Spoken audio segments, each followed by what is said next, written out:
So this is the Chandrayaan project. I have taken the cardboard for the base, and then with the same cardboard I have created a small box kind of, so that I could hide my LED lights, wires and the battery. Here I have used a different sheet. It's a bit glossy, the same sheet which I have used for the rockets. And then I took a color printout for the background. This is how it looks. And at the back side also I have given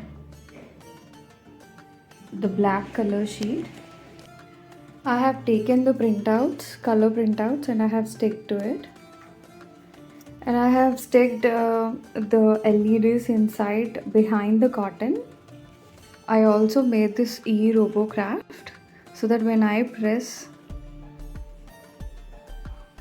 this is how it looks like. And this is how it looks like when we off the light.